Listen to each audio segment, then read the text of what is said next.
Ito si Mama Jazz, ito yung nag-post. I-follow niyo si Mama Jazz. Ang dami niyang mga pinopost. Tapos i-block niyo. Sige. Kamukha nga, kamukha.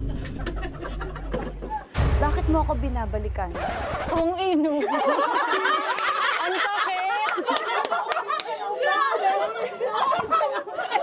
Ito si Dea, ito yung kamukha ko sa call center, kaya tayo nandito. Tanggalin mo na ito. Ay, sorry. Alam mo ba, yung asawa ko, tinititigan yung ano mo. Alin yun? Anong ano? Oh, grabe ka naman. Teka lang, Tinitignan sorry niya ka. yung TikTok mo, kaya lang may tattoo ka dito eh, di ba? So, ganun-ganun ka pa. Oh, nakita. Papahiram. Sabi niya, asawa ko, kamukha nga daw kita. Papahiram mo. Joke Hoy, lang. Kuya, walang sayo. Akin lang ang asawa ko. Ayan. Na-person ni Dr. Bello na magkikita tayo.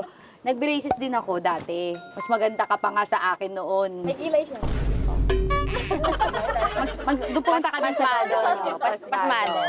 Saka maganda yung pilik mata niya. Tapos, Uy, thank you sa coach ko. Nung bata ako, hindi ko kaya maiksi buhok. Ba't may maiksi kang picture ah? Kaya nga pangit na pangit Kaya ako nga nung kumalat tinago ko yung... yung... Naligo ako doon. Saan? Doon sa nung viral na picture. Kaya Yung mukha mo nung parang confused na confused ka sa tinetrain nyo. Di ba? Pero okay lang yun. Kasi doon talaga kamukha ko talaga siya doon. nakita mo yung mukha mo doon? Oo, nakita ko. Kasi Tinitigan ko nga nakita mabuti. yung mukha mo sa mukha ko. Wow, choosy ka pa. Maraming nag-send pati sa asawa ko. Umabot din. Nababother na kami. Tapos kinonfront ko si Mami Pinti, umiyak pa ako. Ano to?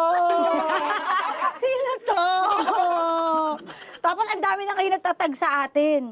Para nagiging mass produce na yung mukha na. Feeling ko. Para naging made in China na tayo. Pero para mas sexy ka sa akin, ha? May love life ka? May love life ka? Wala. Pakit ka din.